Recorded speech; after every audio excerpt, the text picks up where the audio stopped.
ராமனின் அருளமுதமாக வழங்கப்படுகிறது.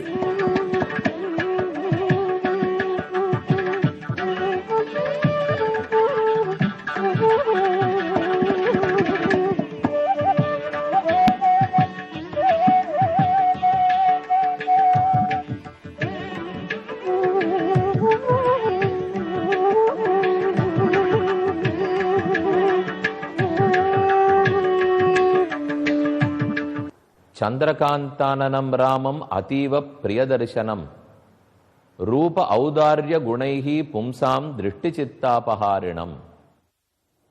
இந்த ஸ்லோகம் ராமனுடைய திருமேனி அழகு, அவனுடைய உயர்ந்த பண்புகள் ஆகியவை யாரையும் ஈர்க்கும் என்று சொல்ல வந்தது. ரூப ஔதார்ய குணைஹி, தன் உருவத்தாலும் வள்ளன்மை போன்ற குணங்களாலும், பும்சாம் திருஷ்டி சித்த அபஹாரிணம், பார்ப்பவர்களுடைய கண்களையும் நெஞ்சையும் கவர்ந்து செல்கிறான் ராமன். கண்டவர்தம் மனம் வழங்கும் கண்ணபுரத்தம்மான் என்ன ஆழ்வாருடைய போஷரம். கண்ணனும் அப்படித்தான். நாம் கண்ணனை தரிசித்தால் நம் மனத்தை, கண்களை அனைத்தையும் நாமே அவனிடத்தில் இழந்து விடுகிறோம், சமர்ப்பித்து விடுகிறோம். ராமனுடைய திருமேனி எழில் அப்படிப்பட்டது. ஒவ்வொருத்தரை ஜெயிப்பதற்கு ராமன் ஒவ்வொரு வகை, ஒவ்வொரு மார்க்கம் வைத்திருக்கிறார்.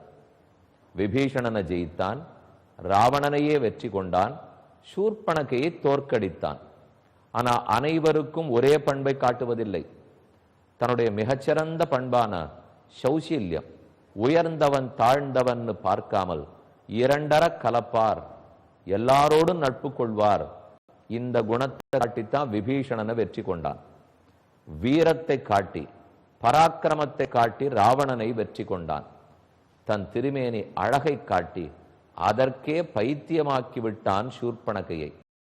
தங்கை அழகு தோற்றாள், தமையன் அண்ணன் வீரத்துக்கு தோற்றான், தம்பியான விபீஷணனோ சீலகுணத்துக்கு தோற்றான் என்று பெரியோர்களுடைய அழகான உரை. இப்ப சூர்பனகை ராமனிடத்தில் ஏற்பட்ட மையல், அவனிடத்தில் கொண்ட காதல், அந்த காதல் வெறியால் தானே இத்தனை தப்பான நடவடிக்கைகளை எடுக்கிறாள். காதல் இனிக்கும், அன்போடுதான் இருக்க வேண்டும். பெருமானிடத்தில் அனைவருக்கும் பிரேமம், காதல் படுவதற்கு உரிமை உண்டு. ஆனால் சூர்பனகை அப்படி நினைக்கவில்லை. நாம் எப்போதும் ராமனை கிட்டும் போது சீதையை முன்னிட்டு கொண்டு ராமனை கிட்ட வேண்டும். தனித்த ராமனையும் விரும்பக்கூடாது, தனித்த சீதையும் பற்றக்கூடாது. சீதையை தனியே ஆசைப்பட்டால் ராவணன் பட்ட பாடு பட வேண்டி வரும். ராமனை தனியே ஆசைப்பட்டால் சூர்பனக பட்ட பாடு பட வேண்டி வரும். அதனாலதான் நம்ம எப்ப கோவிலுக்கு போனாலும் முதல்ல லக்ஷ்மி மகாலட்சுமி சன்னதிக்கு போய் தரிசித்து அவளிடத்தில் அருள் பெற்றுக்கொண்டு அப்புறம் பெருமானுடைய சன்னிதானத்துக்கு போய் அவன் அருள் கோரி நிற்கிறோம். அதற்குள் ஸ்ரீதேவி ஸ்ரீ மகாலட்சுமி நம்மை பற்றி பெருமானிடத்தில் பேசி வைக்கிறாள். ஒரு குழந்தை அனுப்பிச்சிருக்கேன், அவனிடத்துல எத்தனை குற்றங்கள் பாபம் இருந்தாலும் தேவரீர் தான் மன்னித்து ஏற்றுக்கொள்ள வேண்டும். இந்த பேச்சொத்தர் பேசினாத்தான் பெருமானுடைய மனம் கனியும். அதனாலதான் பிராட்டி புருஷகாரமாக பற்றி அவளை முன்னிட்டு கொண்டே பெருமானை பற்ற வேண்டும் என்று பூர்வாச்சாரியர்களுடைய அழகான உரை. ஆகவே இந்த உண்மை தெரியல போல் இருக்கு சூர்பனகைக்கும் ராவணனுக்கும். ரெண்டு பேரும் ரெண்டு தப்பு பண்ணார்கள். ராவணன் வீரத்துக்கு தோற்றான், சூர்பனகை அழகுக்கு தோற்றாள். இருவரையும் வேண்டி இருந்தால் சுகமே வாழ்ந்திருக்கலாம். இவர்கள் ரெண்டு பேரும் ஒத்தொத்தர மட்டும் ஆசைப்பட்டார்கள். சூர்பனகை ராமனை மட்டும், ராவணன் சீதையை மட்டும். அதனால் அனர்த்தப்பட்டார்கள். ராமன் திருமேனிக்குத்தான் எவ்வளவு அழகு. சந்திரகாந்தானனம் ராமம் அதீவ பிரியதர்சனம். பார்க்க பார்க்க நம்ம நெஞ்சமே கொள்ள போகும். இதுதான் விக்கிரக வழிபாடு, உருவ வழிபாட்டினுடைய ஏற்றம். எப்பேற்பட்ட வறண்ட பால நிலத்தை போன உள்ளத்தை கூட பெருமானுடைய திருமேனியை ஏற இறங்க இறங்க ஏற, திருவடியிலேர்ந்து திருமுடி வரை, நீங்களும் எத்தனை திவ்யதேசங்களுக்கு நம்ம போயிட்டு போயிட்டு வந்திருக்கோம். இப்போ கீதை நடக்கும்போது 108 திவ்யதேசங்களுக்கும் போயிட்டு வந்தோம். அப்புறம் பாகவதம் நடக்கிறச்சே அதை பல விதங்களிலும் திரும்ப சேவித்தோம். இப்போ நாம ராமாயணம் நடக்கும்போது நிறைய ராமர் கோயில்களுக்கு போய் சேவிக்கிறோம். இதெல்லாம் எதுக்காக? உருவத்தை, பெருமானின் திருமேனியை வழிபட்டால் அது நம் உள்ளத்தை கவர்ந்து இழுக்கும். நம்ம உள்ளமும் கண்ணும் அவனை நோக்கி ஓடிப்படும். இது ஆழ்வாரே சாதிக்கிறார். என் நெஞ்சும் உயிரும் எதுவாக இருக்கட்டும், எதுவும் அவனிடத்திலேயே போய் சேர்ந்தது. திருமங்கையாழ்வாரு சாதிக்கிறார், நம்மாழ்வாரும் அதையே கூறுகிறார். இப்பால் கைவளையும் மேகலையும் காணேன், கண்டேன் கனமகர குழையரண்டு 4 தோளும். இப்ப என்னுடைய உடம்பு என் கண்ணுக்கு தெரியல, பக்கத்தில் இருக்கிறவர்கள்லாம் தெரியல. கண்டேன் கனமகர குழையரண்டும் 4 தோளும், 4 தோள்களையும் 2 காதுகள், நீண்ட அழகான திருத்தோள்கள், பரந்திருக்கும் திருமார்பு, இதைத்தான் கண்டேன். என் மனமும் கண்ணு மோடி எம்பெருமான் திருவடிக்கு அணைய இப்பால் கைவளையும் மேகலையும் காணேன். அவனை பார்க்கிற வரைக்கும் நம்ம மனசும் கண்ணும் அடங்காது. நம்ம மனதையும் கண்ணையும் அவனிடத்தை இழக்கிறது நன்மை. ஏனால் இல்லைனால் இது கண்ட இடத்துல மேய போயிடும். அப்படி இல்லாமல் பெருமானிடத்திலேயே லயிக்க விட்டுடலாம் இல்லையா? அதுதான் இதற்கு பெருமானின் திருமேனிக்கு ஏற்றம். யார் எத்தனை தூரம் பெருமானையே இல்லேன்னு சொன்னாலும், அவர் பண்புகளெல்லாம் ஒத்துக்காட்டாலும், அதென்ன கடவுளா என்று பேசி கொண்டிருந்தாலும் அவர்களோட ரொம்ப நேரம் பேச முடியாது. அதெல்லாம் சமாதானப்படுத்துறதெல்லாம் நேரமாகும். ரொம்ப எளிதான வழி என்ன தெரியுமோ? ஆந்தனையும் முடிஞ்ச அளவுக்கு பெருமான் முன்னாடி கொண்டு போய் நிறுத்தி வச்சு அவனுடைய திருமையை தரிசிக்க சொல்ல வேண்டும். அதை பண்ண பண்ண பண்ண சூர்பனக நெஞ்சமே கனிஞ்சு போச்சே. அப்படி இருக்கிறச்சே நம்ம நெஞ்சம் கனியாம இழகாது இருக்குமா? அதனாலதான் உருவத்துக்கே ஏற்றம். அப்போது நாம் சிவசக்தி நகரில் இருக்கும் ராமனுடைய சன்னிதானத்தில் ராமனுக்கு நடக்கும் திருமஞ்சனத்தை சேவிக்க போகிறோம்.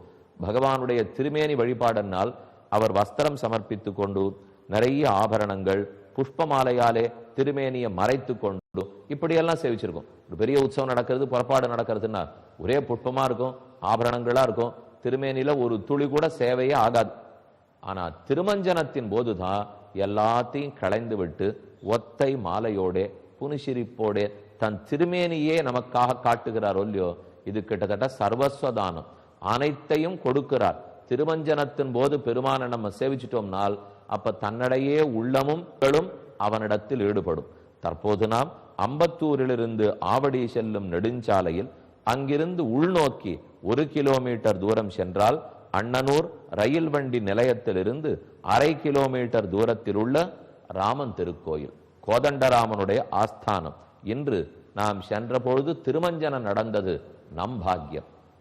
இதோ பெருமானுக்கு பாலால் திருமஞ்சனம், தயிரால் திருமஞ்சனம், ஆச்சரியமான தேன் காப்பு, தேனால் திருமஞ்சனம், இப்படி ஒன்னொன்னா தீர்த்தத்தாலே, பன்னீராலே, பாலால், தயிரால், தேனால், இதெல்லாம் ஒரு பக்கம் அபிஷேகம் நடக்கும்.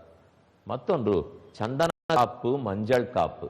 அழகா மஞ்சள் அரைத்தோ சந்தனத்தை அரைத்தோ அதில் குங்குமப்பூ முதலான வாசன திரவியங்களை சேர்த்து அது கலந்து கலந்து பெருமானுடைய திருமேனிக்கு சமர்ப்பிப்பார்கள். அதுவும் இதெல்லாம் வெயில் காலம் இல்லையா?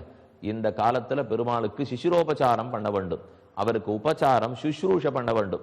வெயில் குறையணும், பெருமான் திருமேனி வெப்பம் குறைய வேண்டும். அவருக்கு எந்த வெப்பமும் இல்லை, ஆனா நாம பண்ணக்கூடிய உபச்சாரம் இது. இதை நாம பண்ண பண்ண சம்சாரங்கிற வெப்பத்தையே பெருமாள் குறைச்சு கொடுக்கிறார். இந்த வெப்பம் குறையணும்னால் நாம கைங்கரியம் பண்ணணும் இல்லையோ? இப்ப பல கோயில்களுக்கு போறோம், மூலமூர்த்தி சயனித்து கொண்டிருக்கிறார். இன்றைய இப்ப இருக்கிற காலத்தின் கோலத்தை பார்த்தோம்னால் பழைய காலத்தில் இவ்வளவு கட்டம் இருக்கல, ஆனா இப்ப இருக்கிற முக்கியமான கட்டம் நல்ல சந்தன தைலம் சாத்த வேண்டும். தைலக்காப்பு சாத்துதல்னு நீங்க கேள்விப்பட்டிருப்பீங்க, பல கோயில்கள்லயும் இருக்கலாம்.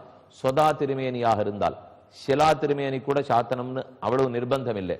ஆனா சுதை திருமேனியாக இருந்தால், சுண்ணாம்பால் ஆக்கப்பட்ட திருமேனியா இருந்தா அப்ப அதுக்கு எண்ணெய் காப்பு நடைபெறும். என் ஸ்ரீரங்கத்திலே கூட ரங்கநாத சுவாமி பெரிய பெருமாளுக்கு வருஷத்துக்கு 2 முறை சுமார் 42 நாட்கள் பெருமான் திருமேனில தைலக்காப்பு சாத்துவார்கள். அதை சாத்த சாத்த சாத்தத்தான் அவர் திருமேனி வெப்பம் குறையிறது. இன்னைக்கு உலகம் முழுக்க வெப்பம் நிறைய கூடின்னு போறது. நாம ஒண்ணு பண்ணி பார்ப்போமே, பெருமானுடைய திருமேனி வெப்பத்தை குறைப்பதற்காக எண்ணெய் காப்பு சமர்ப்பிக்க வேண்டும். இது முன்னாடிலாம் நிறையத்தான் நடந்திருந்தது, ஆனா இப்ப அது ரொம்ப குறைஞ்சு போய்விட்டது. ஏன் தெரியுமா? 1 கிலோ சந்தனம் வாங்கினால் 6000 7000 8000 அதுக்கு கியூல நின்று எழுதி கொடுத்து ப்ராப்பரா வாங்கிட்டு வரணும். வாங்கிட்டு வந்த பிற்பாடு காய்ச்சணும்.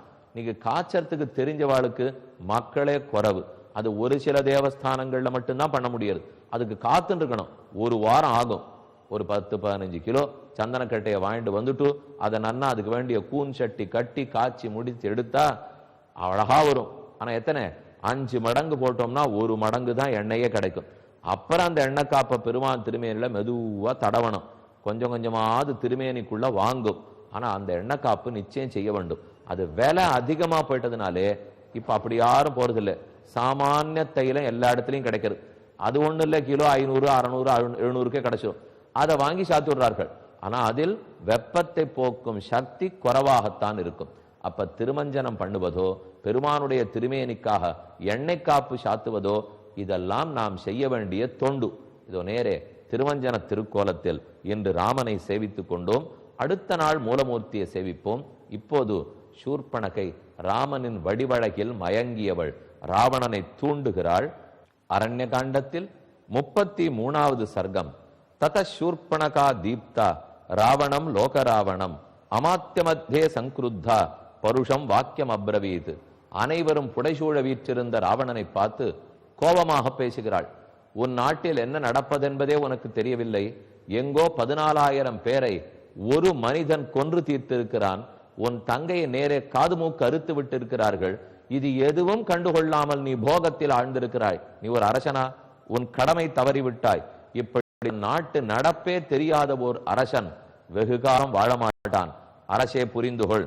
லுப்தம் ந பகுமன்யந்தே ஸ்மசான அக்னிமிவ பிரஜாக பரமத்தா காமபோகேஷு ஸ்வைரவிருத்தோ நிரங்குஷா. ஒரு அங்குஷம் இல்லாமல், கேள்வி கேட்பார் இல்லாமல் உன் இஷ்டத்துக்கு காம அனுபவித்துக் கொண்டு திரிகிறாய். இது எப்படி தெரியுமா இருக்கு? ஸ்மசானத்தில் இருக்கும் நெருப்பை யார் மதிப்பார்கள்? அதை போல் உன்னையும் மதிக்க மாட்டார்கள். ஸ்வயம் காரியாணி யக்காலே நானுதிஷ்டதி பார்த்திவா. எந்த ஒரு அரசன் தன் கடமையிலிருந்து தவறுகிறானோ, பிரஜைகளுக்கு நடக்கும் அனர்த்தத்தை புரிந்து கொள்ளாமல் போகிறானோ, அவன மக்களே ஒதுக்கி விடுவார்கள். அயுக்த சாரச்சபலக கதம் ராஜா பவிஷ்யசி. நீ எப்போதும் சுகபோகம், பெண்களின் போகம், குடிமயக்கத்தில் இருக்கிறாய். நீ ஒரு அரசனா? இத்தனைக்கு இவன் மறுபடியும் தூண்ட போறது அதே மயக்கத்துக்கு தான். இவளே சீத்தை அபகரித்துவான்னு சொல்ல போகிறாள்.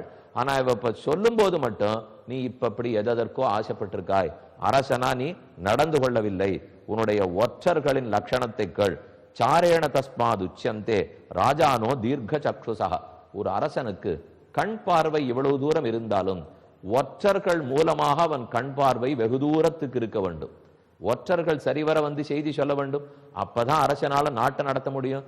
ஒற்றர்கள் எங்கே தூங்க போயிருக்கிறார்களா? எல்லாரும் உன்னை போலே மதிமயங்கி கிடக்கிறார்களா? சதுர்தச சஹசிராணி ரக்ஷசாம் பீமகம் ஹதான் ஏகேன ராமேண கரச்ச சகதூஷணகம். ஒரு ராமன், ஒரு மனிதன் நாட்டை இழந்து மனைவியோட தவித்து கொண்டிருப்பவன். அவன் ஒருத்தன் 14,000 பேர் கொண்டிருக்கிறான். உனக்கு தெரியாதா?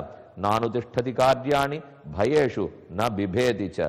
இப்படியே நீ இருந்தாயானால், உன் கடமை தவறினால் மக்களுக்கெல்லாம் உன்னிடத்தில் பயம் போய்விடும். யாரும் உன்னை மதிக்க மாட்டார்கள். அப்ரமத்தஸ்ச யோ ராஜா சர்வஜ்ஞோ விஜிதேந்திரியா கிருதஜ்ஞா தர்மசீலஸ்ச சராஜா திஷ்டதே சிரம். இவளா பேசுறாள்னு தோணும். இப்போ சூர்பனக சொல்றத பாருங்க. அப்ரமத்தஸ்ச யோ ராஜா, கவனக்குறைவில்லாத ராஜா, சர்வஜ்ஞா அனைத்தும் அறிந்தவன், விஜிதேந்திரியா புலன்களை ஜெயித்திருக்கும் அவன், கிருதஜ்ஞா செய்நன்றி மறவாதவன், தர்மசீலஸ்ச தர்ம மார்க்கத்தில் நிற்பவன். இப்படிப்பட்ட அரசன் தான் நீண்ட காலம் வாழ்வான். இப்ப என்ன சொல்ல வரா? கொஞ்ச காலத்துல அரசு போட போறது. அப்ப இந்த நல்லெண்ணெல்லாம் உங்ககிட்ட இல்லேன்னு சொல்லாம சொல்றாளா? இப்போ ஏன்னா இவ சொல்றதெல்லாம் பார்த்தா இவளிடத்திலே அந்த நல்லெண்ணம் கிடையாது. நயனாத்யாம் பிரசுப்தோ வா ஜாகர்த்தி நய சக்ஷுஷா. இப்படி இருக்கும் அரசருளே ஒருவனாக இரு. தொந்துராவண துர்புத்தி குணைரேதைஹி விவர்ஜிதா. நான் சொல்ல நல்ல பண்புகள் ஒண்ணு கூட உங்ககிட்ட கிடையாது ராவணா. ஆகவே இதி ஸ்வதோஷான் பரிகீர்த்திதான் ஸ்ததா சமீக்ஷ புத்தியா க்ஷணதாசரேஸ்வரா. இப்படி தன் குற்றங்கள் படிக்கப்பட அதை கண்ட ராவணனுக்கு கோபம் பொத்து கொண்டு வந்தது. சூர்பனகே, காது மூக்கு அருந்து ரத்தம் கொட்டுவதால் புத்தி பேதலித்து போயிட்டா? யாரை பார்த்து என்ன வார்த்தை கூறுகிறார்? தனேன பணச்செருக்கு, தர்ப்பம் பெரும் செருக்கு, மதம் பலம் அதீத சக்தி. இது மூணும் கொடுத்த இந்த மூணு, ஒண்ணு குரங்காட்டம், ஒண்ணு கல்லாட்டம், ஒண்ணு தேள் குடித்தாப்புல, ஒண்ணு பைத்தியம் முடிச்சதாப்புல. இந்த 4 சேர்ந்துடுத்துனா பணத்தாலும் பலத்தாலும் அவனுடைய ராஜ்யத்தாலும் அரக்கர்களாலும் செருக்கு. அந்த செருக்கு சேர்ந்து விசிந்தயாமாச சரஞ்சராவணா நீண்ட சிந்தனை செய்தான். இவள் சொல்வதை என்ன செய்யலாம், சீதை எப்படி தூக்கி வரலாம் யோசிக்க தொடங்கினான். கேட்போம். இந்நிகழ்ச்சி